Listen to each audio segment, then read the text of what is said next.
Então, dando continuidade aqui aos corpos estranhos esofágicos, no vídeo passado nós tínhamos falado que a maioria dos corpos estranhos são retirados pela endoscopia, mas para os corpos estranhos que não têm a possibilidade de serem retirados do esôfago, que são eles os pérfuro-cortantes, basicamente, que tem o risco de, quando você está puxando pelo endoscópio ou a própria retirada, machucar mais ainda o esôfago. Por exemplo, o anzol, que na puxada um dos ganchos se prenda no esôfago e ele suba rasgando mesmo o esôfago. Então a gente tem que lançar mão de uma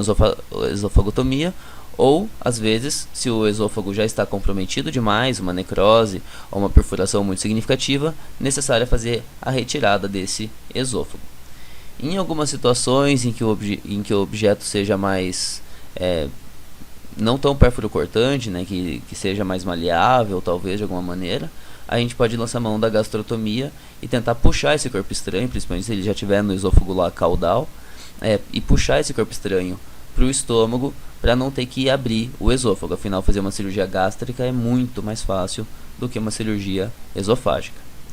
E um detalhe de sempre fazer o raio-x, sempre que possível,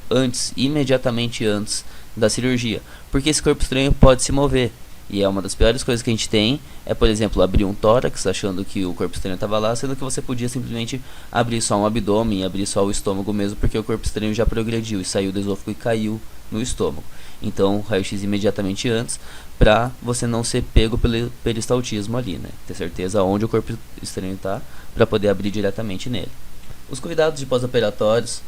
vão depender um pouco de como estava o comprometimento desse esôfago, na verdade. Mas, de um modo geral, nos procedimentos cirúrgicos, a gente mantém a fluidoterapia desse paciente por 24 horas, pelo menos,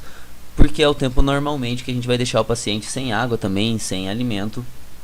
para poder fazer a recuperação desse esôfago, pelo menos esse período, né? Isso vai variar um pouco se foi feita uma esofagotomia, uma esofagectomia, que daí a gente já passa para essas 48 horas sem alimentação, às vezes até um pouco mais, e lança mão daí obrigatoriamente da gastrostomia, que é a sonda gástrica ali para alimentação direta no estômago. Antibióticos e analgésicos conforme necessário, lembrando que a gente comumente costuma usar, por exemplo, amoxicilina e metronidazol no esôfago, e o metronidazol meio que no sistema digestório como um todo. Os analgésicos também conforme necessário, os inibidores de receptores de histamina, isso para diminuir a acidez e o refluxo gástrico e assim proteger o esôfago.